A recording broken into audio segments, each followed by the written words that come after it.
Hello and welcome. You're watching Peak TV. I am Vedant Agarwal. The man behind the very fiery and infamous Telegraph headlines now finds himself in the headlines for all the wrong reasons. Overnight, the former editor of the Telegraph, an outspoken Modi critic and firebrand journalist, found himself erased from the Republic's records. He was excluded from West Bengal's SIR exercise. He was excluded from the voter list. But the consequences of that erasure, the consequences of that exclusion, didn't stop just at the polling booth or at the voter list. The consequences for Mr. R. Rajagopal were much more far reaching. He's written about it, he has spoken about it now, and his article and his shocking story really reveals the consequences, the unknown consequences and ramifications of the SIR exercise and what its impact is on the Indian democracy. Mr. R. Rajagopal, thanks very much for joining us here on Peak TV. My first question to you, Thank you. for those of us who might not, for those of our viewers who might not have read your article, talk to us a little bit about your story briefly and what really happened to you. When did you find out that your name has been dropped from the voter list from a city you lived in for decades, and what were the consequences of it? Yeah. I was born in Kerala, but 30 years ago, I came to Calcutta and I've been here. In between, briefly, I was in Delhi and Bombay, but last 33 years, I have been living in Calcutta, out of which 23 years from this very flat where I'm speaking to. It's in a place called Dover Road, which is in Baliganj, Calcutta. So when this SIR happened, the rule is under SIR, either you or your biological parents or your four biological grandparents. So total 7 people, 4 grandparents, 2 parents, and yourself. So out of the 7 people, one person's name has to be there in the 2002 voters list, because 2002 was the cutoff for Bengal and the Kerala the thing. So what happened was my name I could not find in 2002, which is I think I don't find anything unusual in it, because at the time we were basically my wife and we were a young family, and we were I was in Bombay, Delhi. We were basically floating around and all that. We had settled down in Calcutta in 1996, but we hadn't decided that Calcutta will be our home. Then so when 2002, probably when the thing happened, we had a young daughter and all that. So it is quite possible that we hadn't enrolled ourselves in the 2002 days. So that was not anything. I don't suspect anything untoward happened there. But 2002, my father, who was he was from Kerala and was working in Kerala, he was a professor in Kerala, and after retirement, he was a Gandhian. He was the secretary of the Kerala Gandhi Smarak Committee. His name, I found it very, very. So his name we could not find. Actually, only me and my father were the survivors by 2002. Because the others, as my grandparents, my mother had passed away by then. So my father also passed away in 2016, but 2002 he was. But so this, even today, I don't know what happened. How, because he was a very constant, regular voter. He was very socially committed and all that. I find it very difficult that he would not have enrolled himself in 2002. That anyway, I have to go to Kerala to find out the reason. So the under SIR, if you cannot, this is called mapping. You're finding your name or your close relative's name in the 2002. They use a technical term mapping. So if you're unable to map yourself, then you are in the second stage. You have put in something called under adjudication. There's a list called under adjudication. So there's nothing to be alarmed about it, because so I was also taking it very easy, because even if you are not mapped, it's not a big issue, because once you are put in the under adjudication list, the Election Commission of India has prescribed 11 documents, out of which you have to produce only any one of them. So one of the documents prescribed is your matriculation certificate, your school living certificate. So I produced mine, which is issued by the Kerala government, Kerala Education Department, my class 10 certificate. So that was given. So when after that, there has not been any official communication.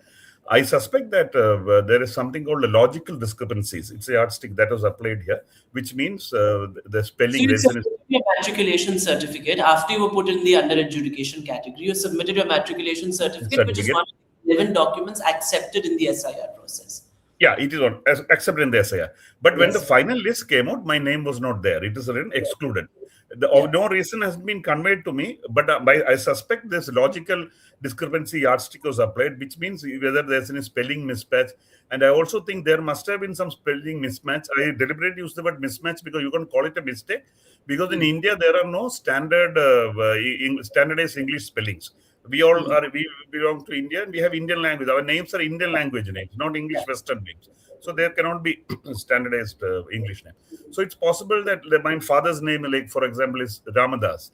Ramadas can be spelled in multiple ways with double S, with MO, D, O, and all that. So so I don't know whatever my name also could have been. It's Raja Gopal, but it can be pronounced. Some people write as Raj Gopal. So when they write to me, very educated. We can't say they're making a mistake. Then someday they say Rajagopal and then they say Rajagopala. So Yeah. so Indian names it's possible. So even then that means I've been deleted from the voters list, so I could not vote. But still, there was another grievance window of grievance is open because Supreme Court has said 19 tribunals should be set up and they should look into it. So my appeal is pending before the tribunal. The problem is so are 33 lakh other appeals. So So that's 33. the important point you're making, sir, there, because a lot of people said that the fact is that the tribunals never came up when the voter lists were frozen. Very few appeals were actually heard Yes, in I'm those coming to that. tribunals. Yeah. In fact, That is today we did not have a steady number till now. 33 lakh is the number of 33 to 32 lakh is the today's Calcutta edition of the Times of India. They have a front page report. It says in the past 100 days, the rate of the clearance, the taking up the appeals have been just 1%. That means, according to Times of India's calculation, it will take over 25 years, over yeah. 25 years to clear this whole list. The entire list, the way things are going, unless it is scaled up dramatically and massively, it will take 25. So this was parallelly running, and at the same time, I had applied my passport, which was originally issued from the very same address, this address, in 2005. It was originally issued, the new passport, my first passport in my life was issued here in Calcutta in this address in 2005. In this very home, police verification was done. Then after 10 years, it got expired. So I got in 2015, it was renewed, again applied from the same address, police verification done in the same address and delivered in the same address. So this time also in 2025, October, my passport got expired. And within 3 months, that February, I applied for the renewal from the very same address. So when the police verification, so everything was smooth. Biometrics took less than 20 minutes, I think. Very fast, in fact, here. But then when the police verification came, police told me that your name will not be cleared because it has been removed from my police verification for passport renewal will not be given because my name has been deleted from SIR, and unless and until it is restored, my name is restored on the voters list, we will not clear it. Now comes a very crucial part. So then I repeatedly requested them, okay, in that case, please show me what is the basis of this application of linking SIR data to passport renewal. Because as far as I am aware of it, Election Commission has repeatedly assured the Supreme Court that data collected from SIR will be used exclusively for the purpose of correcting the voters list. And the And they court do also not have bearing on any other bureaucratic processes. yeah, but the court also very clearly said, in case while you processing the data, you come across any citizenship related suspicion, like there can be some suddenly a person without any data or something Yeah. like that, nothing is available. So that kind of, if you make a list of it, and within 4 weeks, you must send it to the Union Home Ministry, and only the Union Home Ministry can decide. As far as I know, it's almost 4 weeks are over, but I don't know whether they have submitted such a list. We don't know. Yeah. Publicly, we don't know whether yet. So when the Supreme Court has made such a order, how can a city police force, the Calcutta police force, a city police force, a city police force is saying that they will not give clearance for my verification until and unless as my name is restored to the voting list. And they could, when I asked this, they said no, this is our rule. This is all we can tell you. So so this is all verbal. Okay, so that's also very crucial. I was told about this on May 20th. Nearly a month later, on June 17th, by speed post, registered post, as well as through email. The regional passport office Calcutta sent me a printed written statement very clearly saying they have received adverse police report against my application for the Mm. reason. And then reason Yeah. they put the number one, and they've said deleted voter list deletion from SIR. That is the sole reason they have given. So that is where it stood, and then they asked me to book an appointment and approach them, regional passport office. On June 17th, the day I got the mail, I sought an appointment. I have been given an appointment on July 17th, Yeah. which is again another 15 days. Yeah. Mm. Yeah. So that is where it stood. And then what happened was after that, Thursday, I think, yeah, last week Thursday, one I was part last year. I was part of a journalism award jury. I was a jury Mm. member. The same committee this time last Thursday called me and requested to be the member this time too. So then I wrote a very detailed letter to them saying that I won't be able to do that, and why? Because I'm chasing paperwork.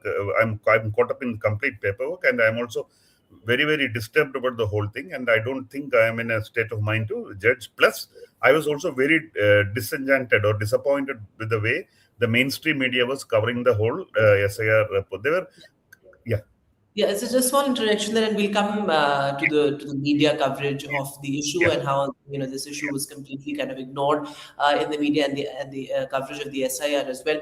But you've also had to pay a very personal price for this because you couldn't attend your daughter's wedding because your yeah, passport was not yeah. renewed on time. That So despite having a US visa, you couldn't attend your daughter's wedding because your passport couldn't be renewed because of the SIR exclusion.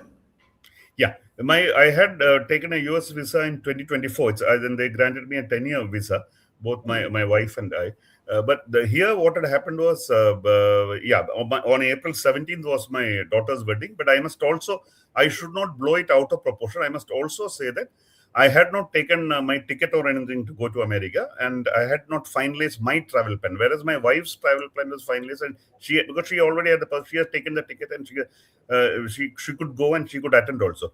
So mine, I think it is just a calendar coincidence. It so happened that my daughter's wedding also I don't also it happened at that time. I don't think any authority deliberately prevented me from, because I Yeah. hadn't to be honest, I hadn't finalized any plan to go, and also the wedding went off very smoothly. So I don't think, see, why if we focus too much on this wedding issue, it becomes an individual's problem. So what I wanted to say is, it is why I raised it. That's what I earlier said.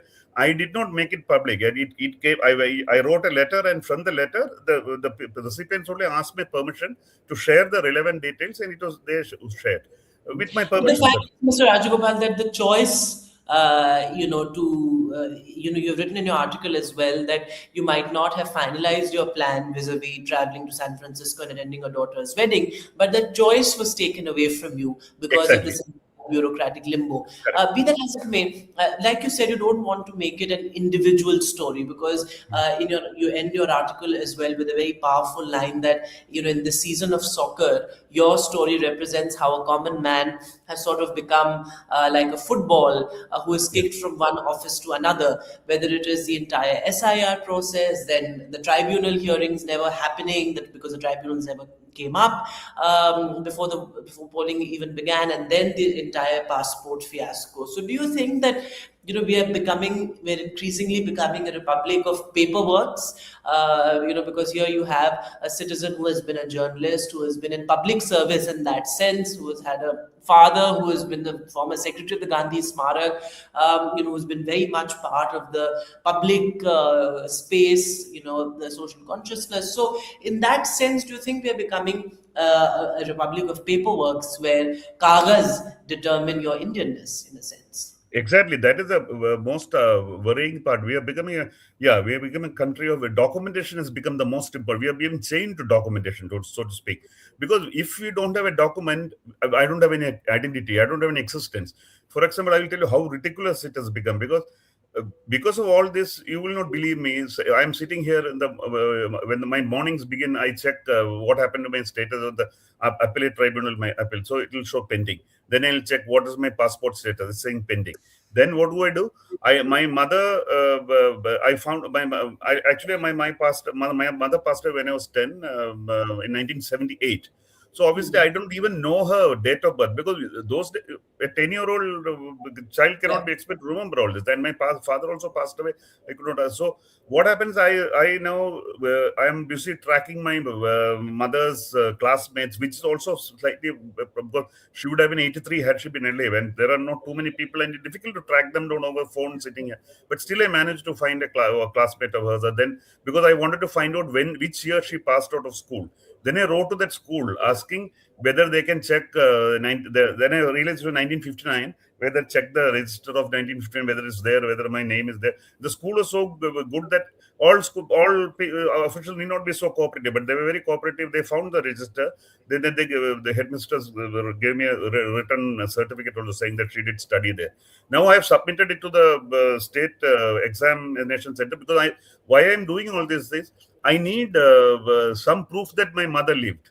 So that the matriculation certificate is there, so that I can submit it to the corporation where I was born, the municipality corporation, that is Trivandrum, where I was born. Because my birth certificate, I do have a birth certificate, but my mother's name is Radha Devi, whereas in the birth certificate is written Radha Bai. Just a Devi and Bai, but it is a discrepancy. So, we should be grateful that in 1968, when it was birth certificates were not mandatory, then birth registration, Yeah. that happened only in 1970 April 1st. Yes. So, Hmm. because of that, till now we were a very liberal country. So our matriculation certificate, whoever has cleared matriculation, their matriculation certificate was taken as a birthright. But suddenly my matriculation certification, I don't know why SIR didn't accept. Possibly I told there must be some spelling. Like my birth certificate, there is a spelling mismatch, Radha Bai and Radha Devi. But just Yeah. to clear this one word, you see, it's still in the process. So many. Like what I just want to tell you how documentation has completely dominated my life with this thing. Now, What you're in the saying last, is very, very, very important, Mr. Rajgopal, because it's almost like you're living the burden of having to prove that you are Indian, and nobody should have to prove they're Indian. I mean, it's the entire conversation about illegal immigrants getting the right to vote, etc. is a separate conversation. But genuine Indian citizens living the burden of having to prove their citizenship, having to prove their Indianness, is very unfortunate. And like you're saying, I can feel the pain, and the trauma of having to wake up every day and kind of sift through records, government records, old records, and just trying to furnish some proof of your Indianness. That burden is extremely unfortunate. exactly, the burden is shifted. See, earlier till now, it was if somebody feels that you are not a citizen, it was up to them to prove. The person who is making the charge, or the agency that being the charge, or the government. If the government suspects that I am not an Indian, it was up to the government to prove. Now it is up to every Indian to prove that they are an Indian. Every Indian of voting age, it has become incumbent upon it. It is not that for anything. Even if you don't want to prove you have to prove you're Indian, because otherwise you don't get your voting right. It's a very, very unfortunate situation. I don't know where it will and this was also a moment I realized that as individuals we are absolutely helpless, because I did not know what to do for 100 days. Actually, from biometrics to last week, it was 100 days. The day I wrote that thing, it accidentally happened. It's not that I was waiting for the 100th day to write on it. Just so happened. So for 100 days, it was a realization that I'm absolutely helpless, which is also a kind of I think I deserved that. It was a slap in the face. I also deserved as a member of a privileged group, because one lady journalist correctly pointed out to me that see, the rejection is a fact of life for all hundreds of millions of Indians for centuries, every waking hour. It is not for you. It has happened only with ones with SIR and ones with passport, but for millions of Indians and millions of people all over the world, rejection is a In fact of everyday life. reality. Right, and you people who are in possession of some kind of privilege, people of voices, they are not bothered about it. You are busy writing about playing a World Cup football and IPL and other thing, but these are the, which is also I accept it completely, because I am also equally guilty of that. That's an interesting point you're making, that the elite, as it were, was kind of living uh, deracinated and in their own little cocoons and kind of away from this reality that millions of Indians face every day. But like we were talking earlier as well, Mr. Rajagopal, that we're becoming increasingly a republic of paperworks, whether it's proving your gender identity or getting your voting rights. It's now all on the it has become the jurisdiction of a quasi judicial officer, some bureaucrat or not even a bureaucrat, and some Yeah. officer who will decide whether you are entitled to rights that the constitution guarantees. But would you also say that this could perhaps be a witch hunt at all? Because you have been an outspoken critic of the establishment. Many of your headlines and your work at the Telegraph was, infamous for how anti-establishment it was, and though that's a different debate. It's a job of a journalist to be slightly adversarial as far as the government is concerned. But would you say at all that this could be a witch hunt? See, till Monday evening, I wouldn't have said so because without evidence, we can't make such allegation. I didn't have any evidence to suggest that I was being targeted, and also it did not make sense for us. It doesn't make sense for someone to target me because I'm out of the so-called out of the game because I from 2023 I'm no longer the editor, and 2025 I'm not a journalist. I'm a former journalist now. I'm not a. It is not just a former editor. I'm a former journalist also because I'm not associated with journalists. So why would anyone want to? So I was under that impression till Monday evening. But Monday evening, a person associated closely with the government, is in an advisory capacity. He tweeted that in relation because the editors of India, Editors Guild of India, Yes. issued a statement highlighting my issue, and this gentleman's tweet was in response to that. Response, and he said, "Where was this Editors Guild of India when this Rajagopal was spewing venom and almost every day on the prime minister, and ridiculing him, and also insulting some of the ministers?" So where was that tweet? So which several people, not me, several people in the social media pointed out that. Do you need any more evidence? That because I have been sort of constantly saying I don't have any evidence. So people are asking, you are saying you have no evidence. Do you need any more evidence? And so also others pointed out, is that a criteria for not losing citizenship in India that you don't criticize the prime minister? Is that the criteria? Is that what the gentleman saying?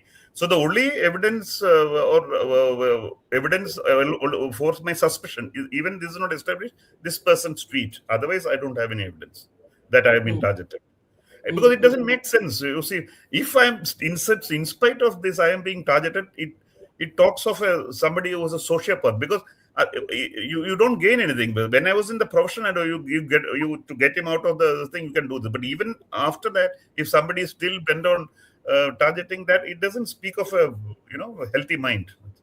Right. As we end, Mr. Rajagopal, some of your headlines also we were showing. Let's talk a little bit about the media's coverage of not just your issue, but the SIR issue overall. You were, of course, known for very straightforward, hard hitting headlines and editorials, but how do you see the issue, the coverage of the SIR issue across media, whether it's mainstream media, even the print media hasn't been, many have pointed out, very incisive. Your own former newspaper was criticized for covering the election results and all the coverage post the Modi, the Suvendu Adhikari government took shape in West Bengal. So, how do you see the coverage of the SIR issue in Yeah. general? So I think, as far as I am concerned, I will make a very clear distinction between new media and legacy media, traditional media, so-called newspapers and television channels on one side, and the new media. New media, I think the coverage has been excellent considering their resources, even otherwise. Even, for example, I have to mention some, I hope it's not against your policy, I have to mention Reporters Collective. Excellent reporting on this thing, The Wire, Scroll, News Laundry, News Minute, several item which actually first published my letter. All of them with their available, so they've done an excellent job. Whereas with the traditional legacy media, which still has large resources at their command, I was very disappointed by their cover. They have covered it. I'm not saying that they have not covered. It's largely but individual cases and without any overall focus and without seeking answers from the government. That is also as emphatically as should have been sought.